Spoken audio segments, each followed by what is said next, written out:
সম্মানিত এলাকাবাসী, এখনো যারা এদিক সেদিক ঘোরাফেরা করতেছেন দয়া করে আমাদের মাহফিলের ভিতরে চলে আসুন। এখন আমাদের সামনে মূল্যবান আলোচনা করিবেন আমাদের ইমাম সাহেব হুজুর হযরত মাওলানা জাহাঙ্গীর আলম মাহফুজ সাহেব, কাদের রেফানিয়া দরবার শরীফ উপস্থিত ইমাম হুসাইন রাদিয়াল্লাহু তাআলা আনহু জামে মসজিদ। হুজুরকে হুজুরের মূল্যবান আলোচনা করার জন্য বিশেষভাবে অনুরোধ করা হচ্ছে।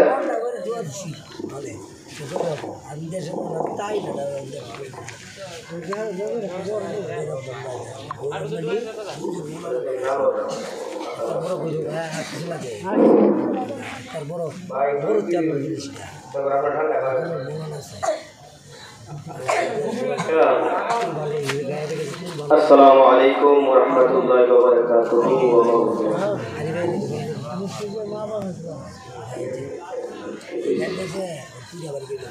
সম্মানিত এলাকার মুসলমান ভাই বাবারা, যেহেতু এখন বৃষ্টি নাই আর তারা অযথা করে বসে সময় নষ্ট না করে অতি তাড়াতাড়ি মাহফিলে চলে আসেন।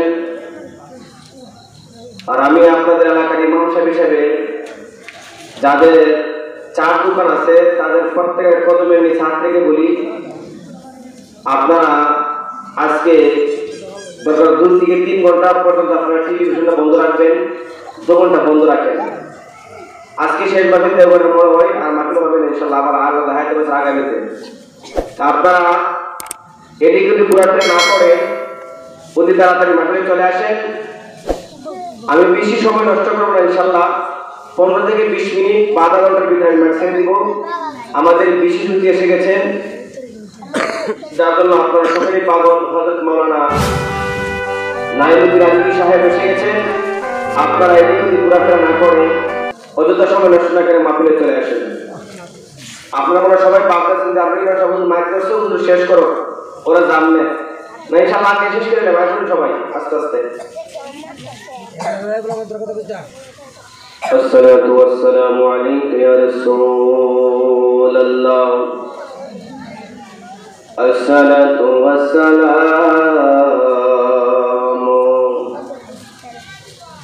عليك يا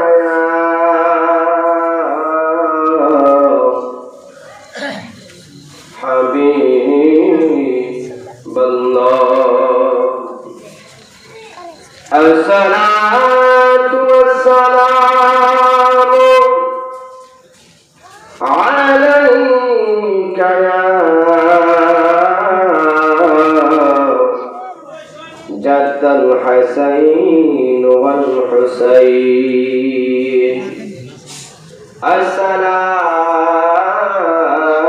الصلاة والسلام عليك يا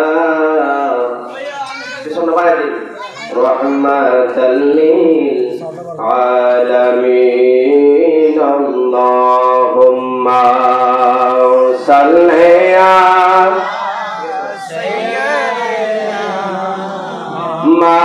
مولانا محمد وعلى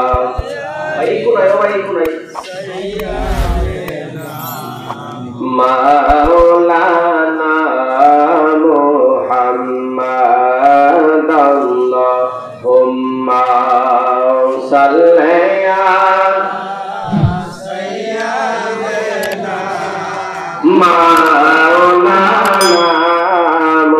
محمد وعلى آل سيدنا।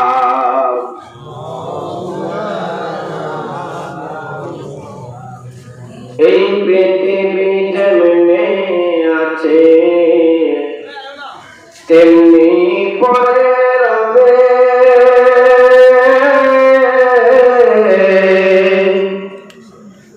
সুন্দর পৃথিবী একদিন ছেড়ে যেতে হবে মন, ছেড়ে যেতে হবে। কথা বলুন ঠিক না বেশি? মুসলমান ভাই বাবারা,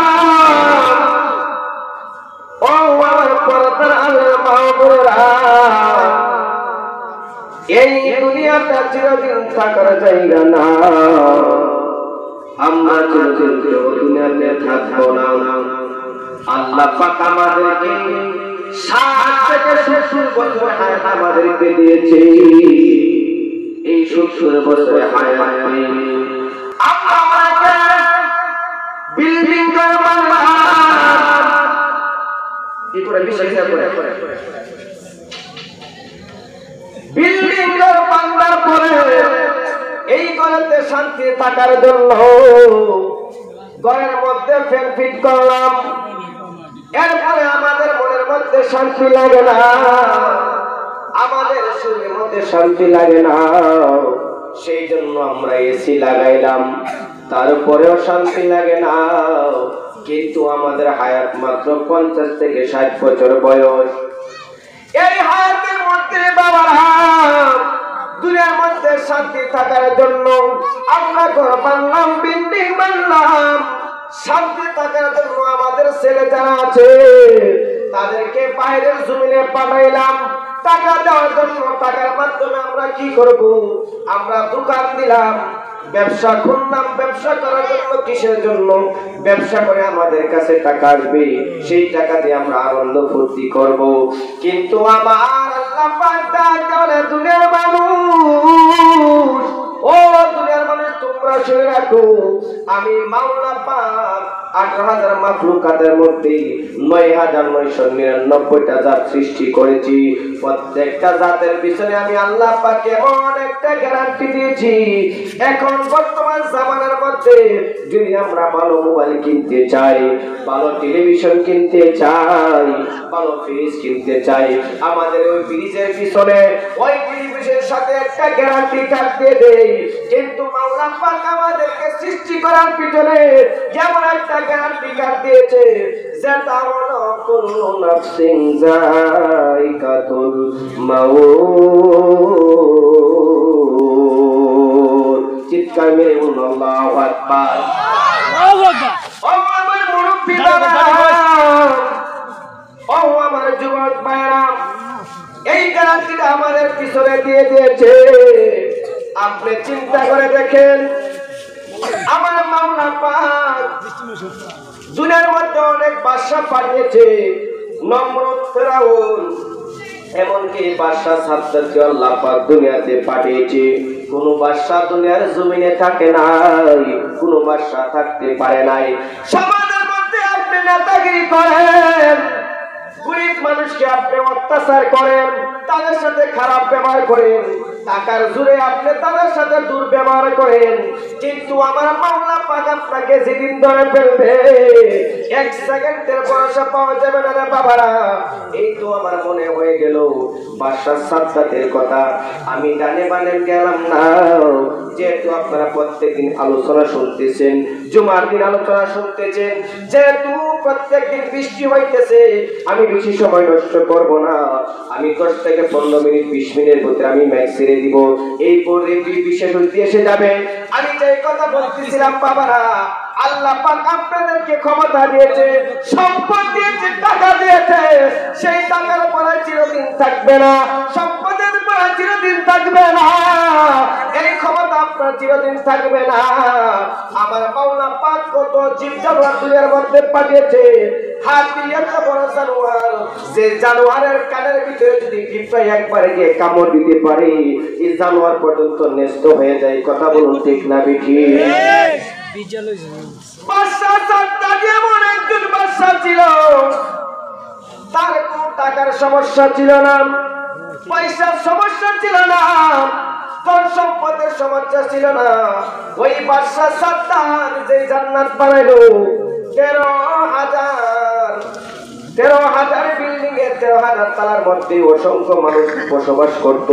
এই বাদশা যে জান্নাত বসবাস করত, যে বাদশা সাদ্দাত এই জান্নাত বানাইলো, ওই জান্নাতের যিনি সর্দার ছিল, তার নাম ছিল আদনান। আদনান ছিল সর্দার। এই 13,000 বিশিষ্ট ওই জান্নাতটা বানানোর পরে বাদশা সাদ্দাতের ওই গভর্নর যিনি সেক্রেটারি তার নাম হলো আদনান। হঠাৎ একদিন বাদশা সাদ্দাত যখন তার সামনে আসলেন, আসার পরে আদনান বলতেছে, হুজুর হুজুর আপনার জান্নাত তৈরি হয়ে গেছে গো হুজুর, এখন আপনি ইচ্ছা করলে জান্নাতের মধ্যে প্রবেশ করতে পারেন। বাদশা সাদ্দাত ডাকতে বলে, ও আপনার আমি এখন জান্নাতের মধ্যে প্রবেশ করব না। ওই জান্নাতের মধ্যে যতগুলো নারী আছে, যতগুলো পুরুষ আছে, তাদেরকে তুমি বলে দাও তারা সপ্তাহের মধ্যে দুইবার করে তাদের পোশাক পরিধান করতে হবে, দুইবার করে তাদের পোশাক পরিবর্তন হবে, সকালে একবার পরিবর্তন হবে, বিকালে একবার পরিবর্তন হবে। কোনো টাকার সমস্যা নাই, কোনো কিছুর সমস্যা নাই, তুমি তাদেরকে বলে দাও। কিন্তু আমি ওই জান্নাতের মধ্যে প্রবেশ করব, যেদিন আমি যেই রাস্তার মধ্যে প্রবেশ করব, এই রাস্তাটা জান্নাত চাইতে বেশি সুন্দর হইতে হবে। কিন্তু আমাদের জামানার মধ্যে দেখা যায় আমাদের প্রধানমন্ত্রী সাহেব যদি আমাদের দেওঘর থেকে যদি অষ্টগ্রাম পর্যন্ত ভালো রাস্তা করতে চাই, 6 মাসের মধ্যে রাস্তা শেষ হয়ে যাবে। কিন্তু সাদ্দাত যেই রাস্তা দিয়া জান্নাতের মধ্যে প্রবেশ করবে, ওই জান্নাতের রাস্তাটা 1 বছরে শেষ হয় নাই, 2 বছরে শেষ হয় নাই, 3 বছরে শেষ হয় নাই, ওই জান্নাতের রাস্তাটা 10 বছর লেগেছে শেষ হওয়ার জন্য। চিৎকার মেরে বলুন আল্লাহু আকবার। আল্লাহুম্মা সাল্লি আলা সাইয়্যিদিনা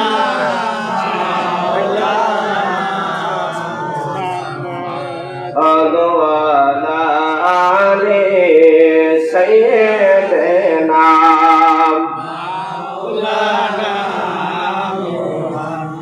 ও বন্ধু গো,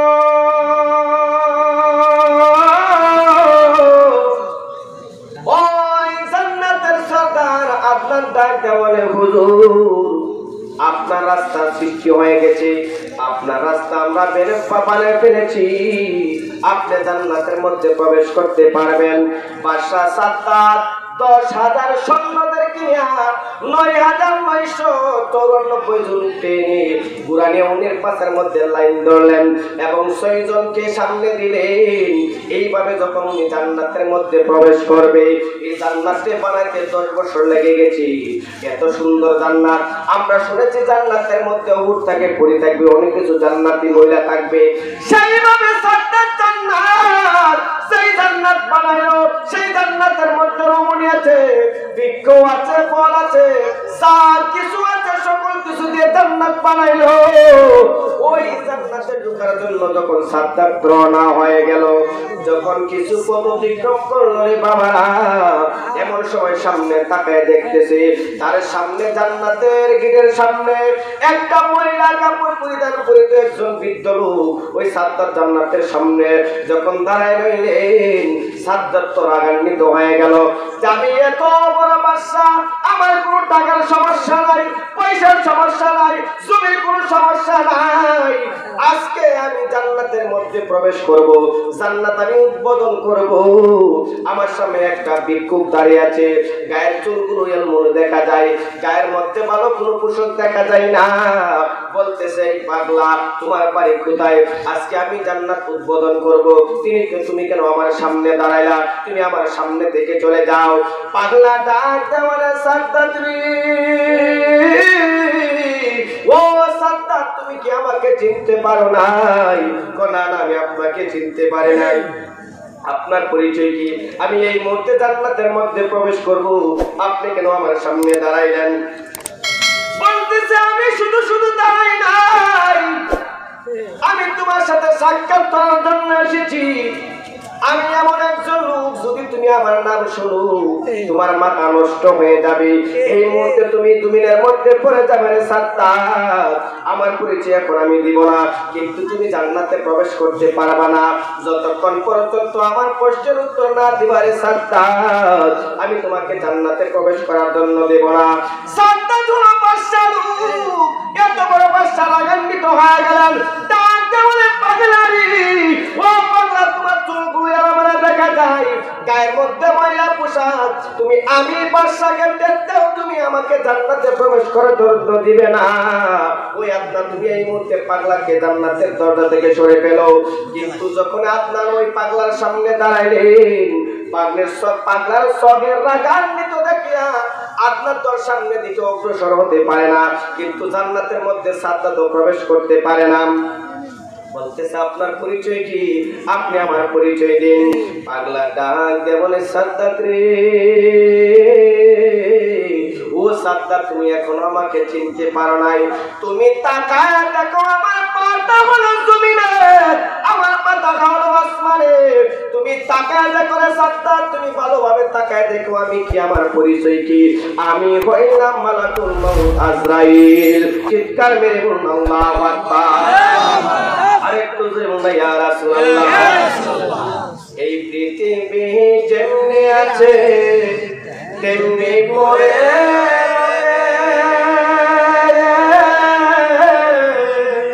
সুন্দর পৃথিবী একদিন ছেড়ে যেতে হবে মন, ছেড়ে যেতে হবে।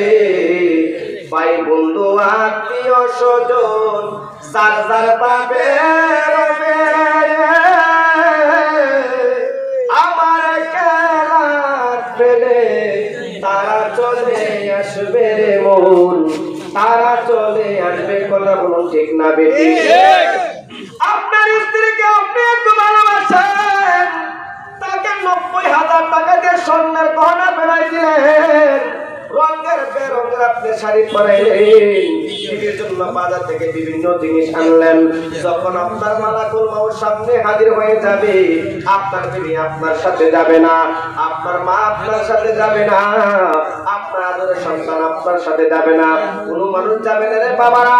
একটু বালিশের মধ্যে চিন্তা করে দেখেন, সেই বিবির জন্য এত কষ্ট করলাম, সন্তানের জন্য কষ্ট করলাম, বোনের জন্য কষ্ট করলাম, মার জন্য কষ্ট করলাম, কিন্তু তারা তো আমার সাথে যাবে না, আমার কবরে তারা যাবে না, আমার কবরের জবাব আমি নিজে দিতে হবে রে বাবারা।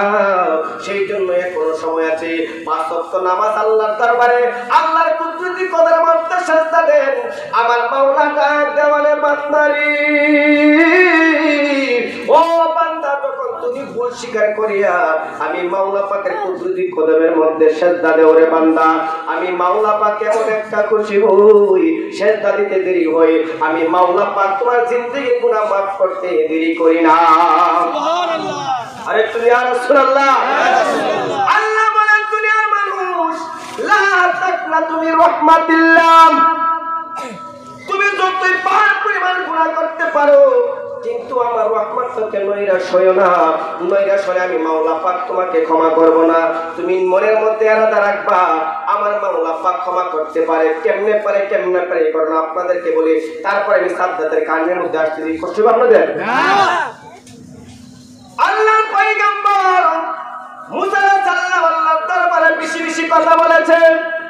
হঠাৎ একদিন তার মনের মধ্যে প্রশ্ন জাগলো, হঠাৎ করে আমার আল্লাহ পাককে প্রশ্ন করলো, মাওলা গো, ও মাওলা আমি আপনার কাছে একটা আবদার জানতে চাই, একটা বিষয় আমি জানতে চাই। কি বিষয় জানতে চাও? মাওলা আমি তোমার কাছে জানতে চাই দুনিয়ার মধ্যে এখন কি জাহান্নামী লোক আছে কিনা, আপনি আমাকে একবার জাহান্নামী লোক দেখায় দাও। আমার আল্লাহ ডাক দেওয়ালে মুসা রে, ও মুসা এটা তো গোপন তত্ত্ব রে মুসা, এটা তো জান্নাত জাহান্নাম যখন দুনিয়া থেকে চলে আসবে, যখন হাসরের ময়দান কায়েম হয়ে যাবে, তখন জান্নাত জাহান্নাম আমি আল্লাহ পাক নির্ধারিত করে দিব, এখন তো আমি দেখাইতে পারবো না।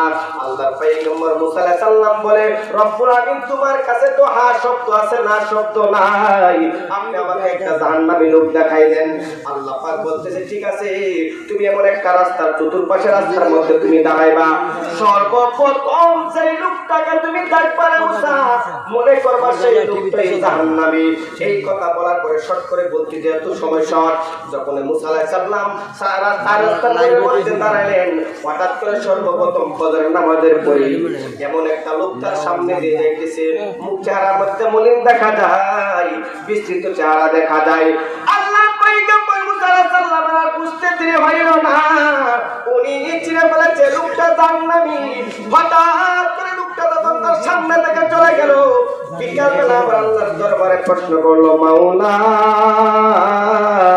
ও মাওলা, আমার তো শেষ প্রশ্ন এখন হলো, আমি জান্নাতি লোক এখন আমি দেখতে চাই। চিৎকার মেরে বলুন আল্লাহু আকবার। কি লোক? জান্নাতি লোক। প্রথম প্রশ্ন করেছে জাহান্নামী দেখার জন্য, এখন প্রশ্ন করেছে জান্নাতি লোক দেখার জন্য। আমার মাওলা পাক বলে, মুসা আমি জানি তুমি যে আমাকে সেই প্রশ্ন করবা। চিৎকার মেরে বলুন আল্লাহু আকবার। ঠিক আছে মুসা, সকালবেলা দাঁড়ায় যে জায়গার মধ্যে তুমি দেখেছিলে জাহান্নামী লোক, ওই জায়গার মধ্যে তুমি সন্ধ্যার দিকে মাগরিবের নামাজের পরে তুমি জায়গার মধ্যে দাঁড়াইবা। দাঁড়ানোর পরে সর্বশেষ যেই লোকটা আসবে রে মুসা, এই লোকটা হলো জান্নাতি। যেই লোকটা জান্নাতি আমার মাওলা পাক জানে কি জানে না? মাগরিবের নামাজের পরে সকল মানুষ যার যার ঘরে চলে গেলেন। কোন শব্দ নাই, কোন পাখির শব্দ নাই, কোন হিংস্র মানবের শব্দ নাই, একদম নিস্তব্ধ। হঠাৎ আল্লাহর পয়গম্বর মুসা আলাইহিস সালাম রাস্তার মধ্যে দাঁড়ায় রইলেন। যখন দেখতেছে একটা লোক পাহাড় থেকে নামিয়া, তুর পাহাড় থেকে নামিয়া আল্লাহর পয়গম্বর মুসা আলাইহিস সালামের সামনে যাইতেছে। আল্লাহর পয়গম্বর মুসা আলাইহিস সালাম তাকায় দেখতেছে যে লোকটাকে সকালবেলা দেখেছিল জাহান্নামী, সেই লোকটা এখন তার সামনে দিয়ে যাইতেছে। আল্লাহর দরবারে মুসা আলাইহিস সালাম বললেন, মাওলা গো, ও মাওলা, আমি তো দেখেছি সকালবেলা সেই লোকটা জাহান্নামী, কিন্তু এখন আমার সামনে এই লোকটা কিসের জন্য যাইতেছে? কিন্তু হাত আর চেহারাটা খুব সুন্দর দেখা যায়, চোখের মধ্যে পানি দেখা যায়।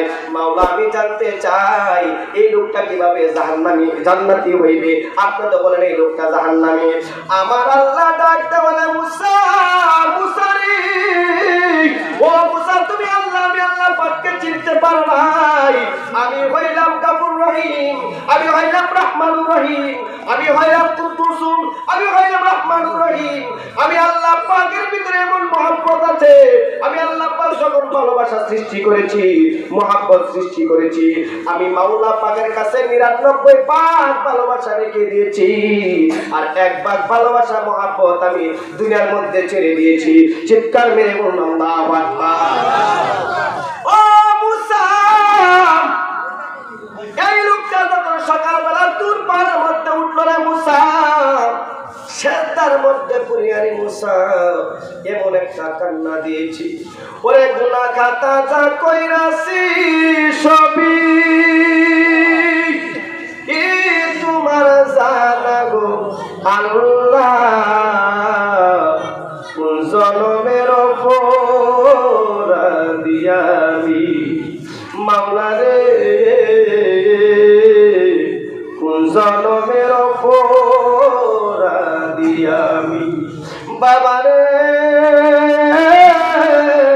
রাত্র যখন গভীর হয়ে যাইবে, আপনারা তাহাজ্জুদের নামাজটুকু আদায় করিয়া মাওলার দরবারে যখন হাতটা তুলিয়া কানবে আর বলবে, ওরে গুনাহ খাতা যা কইরাছি সবই তোমার জানা গো মাওলা, কোন জনমের অপরাধী আমি, সবাই বলেন, কোন জনমের অপরাধী আমি, ওরে কোরআনে শুইনা আসি আমি গো, তুমি বিচার দিনের স্বামী। আলহামদুলিল্লাহ। আমার আল্লাহ ডাকতে বলে, মুসা এইভাবে কান্নাকাটি আরম্ভ করে দিয়েছে রে মুসা। শুধু তাই নয়, তার চোখের পানি তার দাড়িটা ভিজে গেছে, সে সেন্টার মধ্যে পড়ে আমার দরবারে কান্নাকাটি আরম্ভ করেছে। তোমার মতো দয়ার সাগর এই জগতে নাই আল্লাহ, তোমার মতো দয়ার সাগর এই জগতে নাই, আমি বান্দা দয়া বিকাশায় আল্লাহ, আমি বান্দা দয়া বিকাশায়। ও মুসারি, ও মুসা, যখন এইভাবে আমার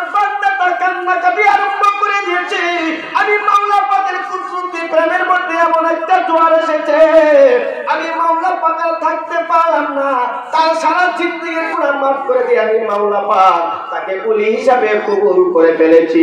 চিৎকার মেরে বলুন আল্লাহু আকবার।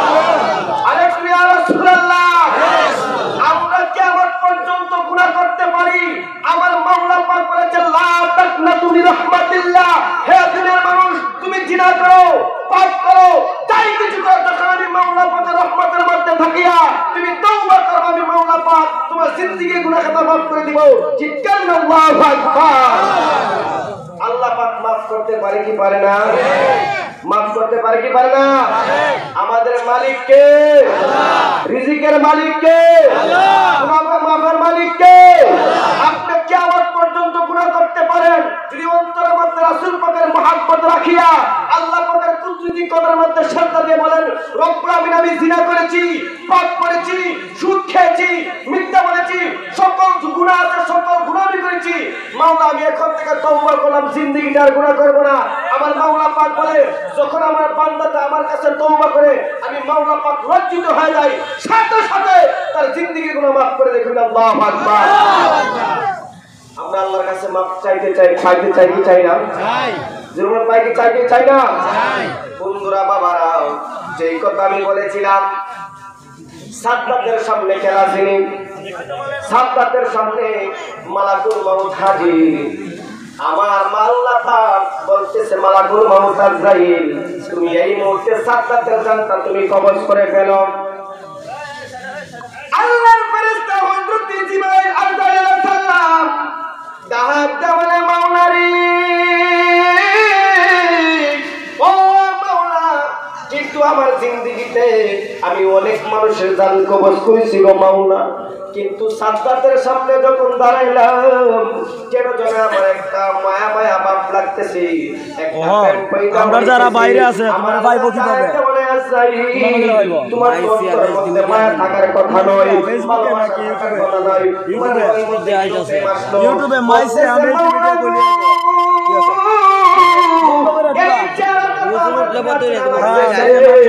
এখন আমি কি করতে পারি? আমার মাওলা ডাকতে বলে আজরাইল, ও আজরাইল তুমি কি এখনো তোমার মনে নাই রে আজরাইল? তোমার কি স্মরণ নাই যখন হুতুসার সাগরের মধ্যে অনেক মানুষ যখন একটা জাহাজ যখন ডুবে গেল, সাগরের ঢেউয়ের মধ্যে যখন ডুবে গেল, আমি তোমাকে বলেছিলাম আজরাইল এই জাহাজের মধ্যে যতগুলি মানুষ আছে সব মানুষের জান তুমি কবজ করে ফেলবে, কিন্তু একটা গর্ভধারিণী মা এই জাহাজের মধ্যে আছে, তাকে তুমি জান কবজ করতে পারবা না, তাকে তুমি সাগরের মধ্যে একটা তত্ত্বর উপরে তুমি রাখা দিবা। যখন আমি মাওলা পাক বলবো তখন তুমি জান কবজ করবা। যখন ওই জাহাজটা পুড়ে গেল, সকল মানুষের জান যখন তুমি কবজ করেছো আজরাইল, তোমার কি খেয়াল নাই একটা গর্ভবতী মহিলা ছিল, যে মহিলাকে তুমি তত্ত্বর উপর রাখিয়া লুইত সাগরের মধ্যে যখন ঢেউয়ের মধ্যে ভাসতে ছিল, হঠাৎ করে মহিলাটার একটা প্রসব বেদনা আরম্ভ হয়ে গেছে। চিৎকার মেরে বলুন আল্লাহু আকবার। আরেকটু জোরে বলুন ইয়া রাসূলুল্লাহ। যখন ঢেউ আরম্ভ হয়ে গেলেন, এই মহিলাটার গর্ভের মধ্যে সন্তান, এই সাগরের মধ্যে কোনো পানি নাই, কোনো জমি নাই, কোনো কিছু নাই, লোহিত সাগর এত বড় সাগর, জাহাজের মানুষ মৃত্যুবরণ করেছে, মাত্র এই গর্ভবতী মহিলাটা জীবিত রয়েছে। একটা তথ্য বাড়ি করে বলে কাটার কাছে আসলে কি আমরা জীবন পাইতেন না, আসলে পাইতেন না। আল্লাহুম্মা সাল্লি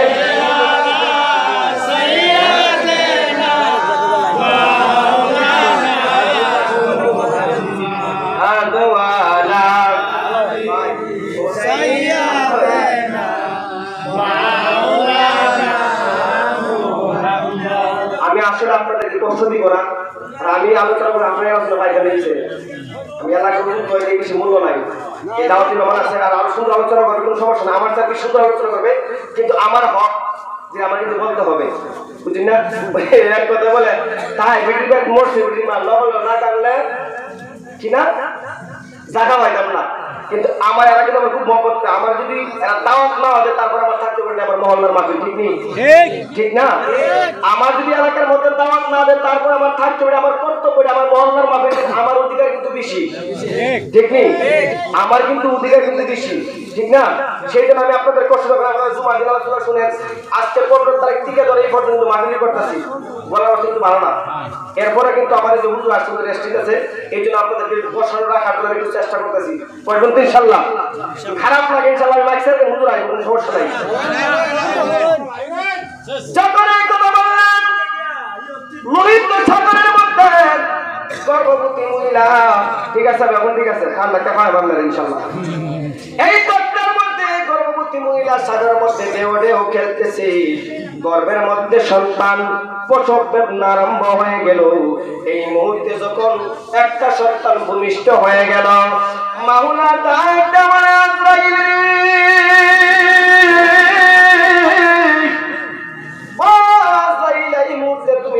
সাগরের মধ্যে আবার চলে যাও। কেন যাব কেন যাব? যে মহিলার সন্তানটা ভূমিষ্ঠ হয়েছে এই মহিলার দানটা তুমি কবজ করে ফেলো। যে আজরাইল ডাক দেওয়া মাওলা গো, ও মাওলা তুমি তো আমাকে আগে বলতে পারতে তার দানটা কবজ করার জন্য, কিন্তু ছোট্ট একটা সন্তান দুনিয়ার মধ্যে এসেছে, এখনো মার দুধ কি সম্পর্কে তার ধারণা হয় নাই, মার স্তনের দুধ এখনো পান করে নাই, সন্তানটা একটা তক্তার মধ্যে জন্মগ্রহণ করেছে রে মাওলা। এই মুহূর্তে আমি কিভাবে তার জানটা কবজ করবো? আমার মাওলা পাক বলে আমি যা জানি তুমি আজরাইল তা জানো না, তুমি এই মুহূর্তে চলে যাও, ওই মহিলার জানটা তুমি কবজ করো। আল্লাহ লীলা কেলা বুঝা যায় না রে বাবারা। যখন ওই মহিলার জানটা কবজ করলেন, শুধু বাচ্চাটা তক্তার মধ্যে আছে, বাঁচতে বাঁচতে নদীর কিনারের মধ্যে লাগলো। আমার আল্লাহ ডাকতে বলে আজরাইল, ও আজরাইল যেই বাচ্চাটা দুনিয়ার মধ্যে ছিল রে, তক্তার মধ্যে ছিল, আজকে সেই বাচ্চাটা হলো এই সাদ্দাত। চিৎকার মেরে বলুন আল্লাহু আকবার। ইয়া রাসূলুল্লাহ, ও আজরাইল তুমি কে চিনতে পারো নাই?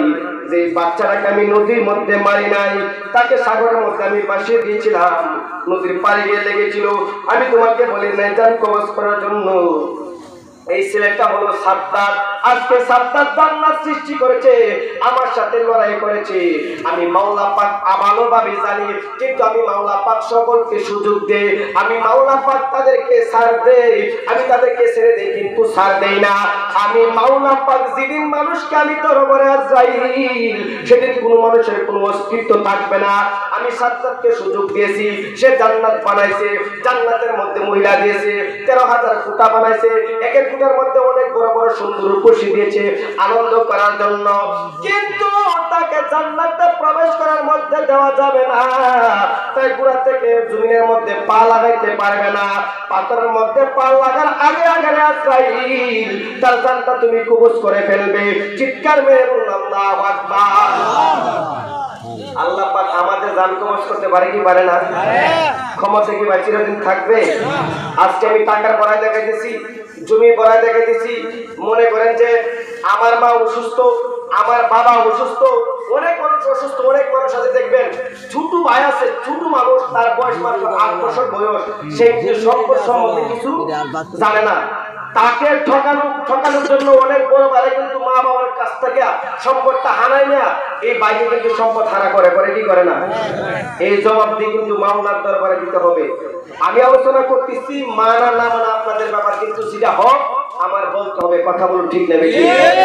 এখন মনে করেন অনেক মানুষ আছে কত বড় আল্লাহর ওলি, হজ করে আইছে, উমরা করে আইছে, কিন্তু বুনের যে হক বা বইতে যে জিনিসটা পায়, এই জিনিসটা অনেক রাসূলুল্লাহ সার বুনের আদায় করতে চাই না।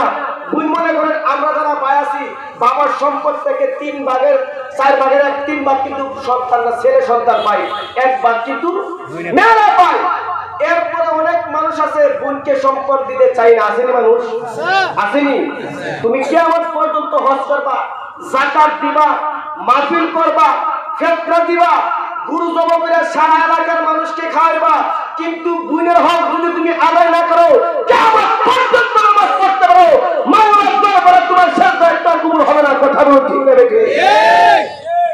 সেই জন্য আপনাদের কলমে ছাত্রকে বলে যাই, আল্লাহ পাক বলেছে আমার কাছে তোমরা আমি জিনা করবা, পাপ করবা, মদ খাইবা, গাঁজা খাইবা, ফিনসি খাইবা, যদি আমি আল্লাহ পাককে তোমরা খুশি করার মতো করতে পারো আমি মাওলা পাক মাফ করে দিব কিনা আল্লাহু আকবার। কিন্তু বান্দার কাছে যখন তুমি অপরাধ করবা বান্দা ক্ষমা না করলে আমি আল্লাহ পাকের এটার মধ্যে কোনো সাহায্য নাই। আমি ক্ষমা করব না যতক্ষণ পর্যন্ত তুমি বান্দার কাছে ক্ষমা না চাইবা। কথা বলুন ঠিক না বেশি? অনেক মানুষ আছে যে মানুষের বাপদা গাছ লাগাইছে, আলু লাগাইছে, পেঁয়াজ লাগাইছে, আছে না আমাদের মধ্যে? অনেক মধ্যে চুরি করে পেঁয়াজ দেওয়া করে, কাঁচামরিচ দেওয়া করে, বাপদা চুরি করে আসেনি? এটা জব দেখতে হবে, কারণ গাছটা তো তোমার না, একটা মানুষের গাছ। এই ফলটা যখন তুমি চুরি করো তুমি মানুষের কাছে তুমি না বলো, যার গাছ তার কাছে না বলবে, যে জিনিসগুলি খাইলাম সেই জিনিস হলো হারাম। কথা বলো ঠিক না ঠিক? আমরা যে গাউসিয়া তরিকার মধ্যে মরি দিছি আপনারা কি জানেন?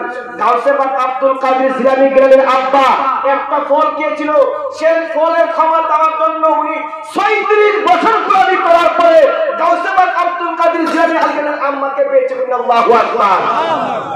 সেই জিন্দেগি কিন্তু আমাদের নাই, আছে আছে আমাদের। সেই জন্য আপনাদের কদম হাত থেকে বলে যাই, আপনি 60 বছর বাঁচবেন, 50 বছর বাঁচবেন, 30 বছর বাঁচবেন, সেই জন্য চিন্তা করবেন মাওলা আমাকে তুমি 60 বছরের হাত দিয়েছো, আমি বিল্ডিং বানলাম, সকল কিছু বানলাম, আমার উপর তুমি হজ খরচ করে দিয়েছো, উমরা খরচ করে দিয়েছো, কিন্তু আমি হজও করলাম না, যাকাতও দিলাম না, আমার গুণের সম্পদ আমি দিলাম না, আমার ছোট ভাইকে আমি ঠকাইলাম। আল্লাহর দরবারে তোমার সাজদা কবুল হবে না। যতই নামাজ পড়েন, যত বাজার রাখতেন, যত কিছু করতেন, আল্লাহ তো বোকা না। আল্লাহ পাক বলে দিয়েছে আমি জান্নাত এবং জাহান্নাম মানুষকে বুঝিয়ে দিয়েছি, আমি মানুষকে জ্ঞান দিয়েছি কোনটা ভালো রাস্তা কোনটা মন্দ রাস্তা, কোন দিকে গেলে তুমি জাহান্নামী হইবা, কোন দিকে গেলে তুমি জান্নাতি হইবা। আল্লাহ পাক বলে দেয় নাই? আল্লাহ পাকের পরে আমরা রাসূল পাক আমাদেরকে জানাই দিয়েছে, তারপরে সাহাবারা, তাবেঈনা, ওলি আল্লাহ, তারপরে আমরা যে জুমার দিন আলোচনা করতেছি, মাহফিলও বলতেছি, ইয়ার পরে যদি তুমি সোজা না হও আল্লাহর দরবারে আর সোজা কোনো রাস্তা নাই।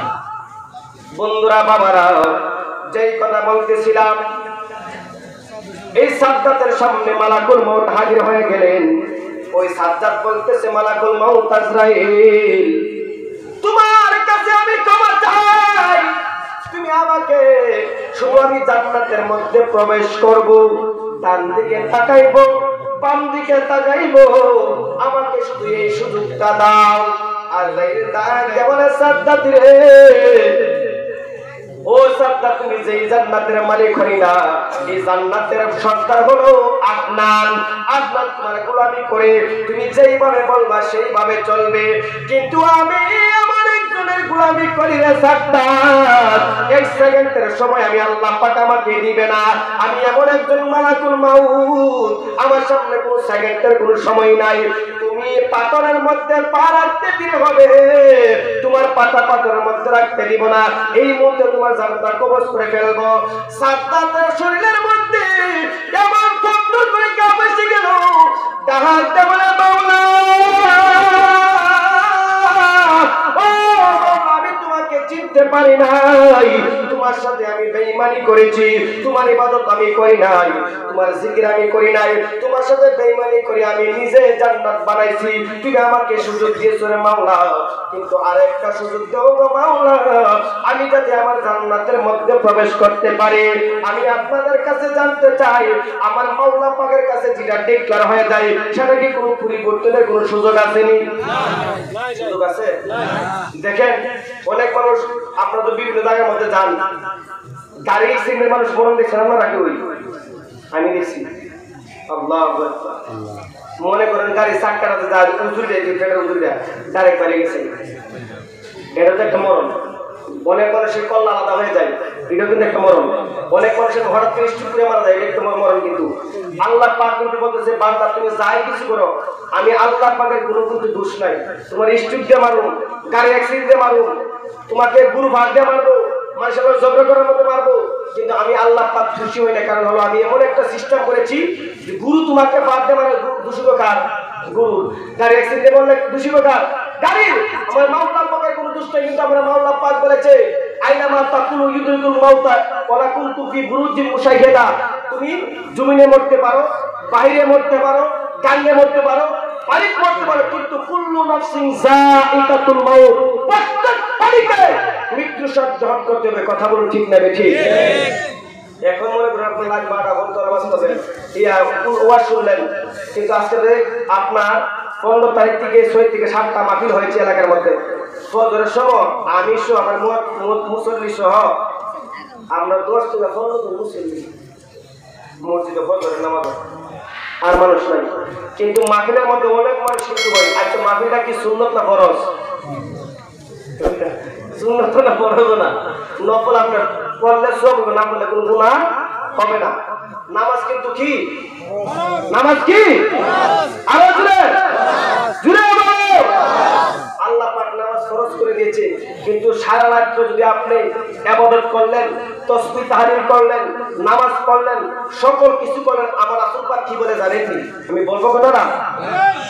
আমার রাসূল পাক বলে, দুনিয়ার মানুষ তোমরা শুনে রাখো, সারা রাত তুমি তাহাজ্জুদের নামাজ পড়লাম, জিকির করলাম, কুরআন তেলাওয়াত করলাম, তাসবিহ তাহলিল করলাম, যখন তুমি ওযু করিয়া ফজরের 2 রাকাত সুন্নাত নামাজ আদায় করলাম, সারা রাত নেকির পাল্লা যদি এক পাল্লার মধ্যে রাখা হয়, আর আমার রাসূল পাকের মুহাব্বতে যখন 2 রাকাত ফজরের 2 রাকাত সুন্নাত নামাজ আদায় করবেন, ওই সুন্নাত নামাজের নেকি যদি এক পাল্লা রাখা হয়, আমার রাসূল পাক বলে আমার এই সুন্নাতের নেকির পাল্লা ভারী হয়ে যাবে। সেই জন্য আমরা নামাজ পড়তে চাই কি চাই না? আমি কিন্তু সবসময় একটা গজল গাই, কেমন করে ঘুমায় মানুষ, কেমন করে ঘুমায় মানুষ, ফজর করে কাজা, এমন তো হতে পারে জোহরে জানাজা তোমার, এমন জোহরে জানাজা। কথা বলুন ঠিক না বেঠে? মুসলিম হয় না জন্ম নিলে মুসলমানের ঘরে, কাফের মুমিন তফাত হই, নামাজের উপরে মানুষ, নামাজের উপরে। কথা বুঝেননি? যেই ব্যক্তি নামাজ পড়বে, যেই ব্যক্তি রোজা রাখবে, যেই ব্যক্তি তাসবিহ তাহলিল করবে, যেই ব্যক্তি আমার আল্লাহ পাককে ডাকবে, সেই ব্যক্তি হলো মুমিন। যেই ব্যক্তি নামাজ পড়বে না, তাসবিহ তাহলিল করবে না, আমার মাওলা পাককে সিজদা দিবে না, রাসূল পাককে মুহাব্বত করবে না, আমার রাসূল পাকের হাদিস হলো সে হলো কাফের। এখন আপনি বুঝে রাখেন, আমরা মুসলমানের ঘরে জন্ম নিয়েছি, আমার বাবা মুসলমান, আমার দাদা মুসলমান, 14 শ্রেণী মুসলমান, কিন্তু আমাদের উপর নামাজ আল্লাহ পাক ফরজ করে দিয়েছে, আমরা নামাজ পড়ি নাই। সেই জন্য কবি বলেছে, মুসলিম হয় না জন্ম নিলে মুসলমানের ঘরে, কাফের মুমিন তফাত হই, নামাজের উপরে মানুষ, নামাজের উপরে। কথা বলুন ঠিক না বেঠে? আমি যেই কথা বলতেছিলাম বাবা, সাদ্দাত যখন বললেন, মাওলা আপনি আমাকে একটু সুযোগ দেন যাতে আমি জান্নাতের মধ্যে প্রবেশ করতে পারি, আমার আল্লাহ ডাকতে বলে, আজরাইল, ও আজরাইল, সে গুড়ার মধ্যে আছে, জমিনের মধ্যে পা রাখতে দেওয়া যাবে না, এই মুহূর্তে তার জানটা কবজ করে গেল।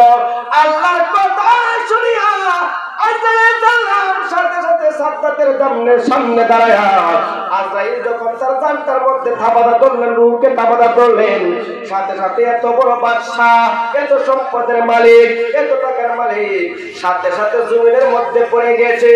আমার আজরাইল ডাকতে বলে, মাওলা আর বিয়ে হবে না, এই মুহূর্তে আমি তার জানটা কবজ করে নিলাম।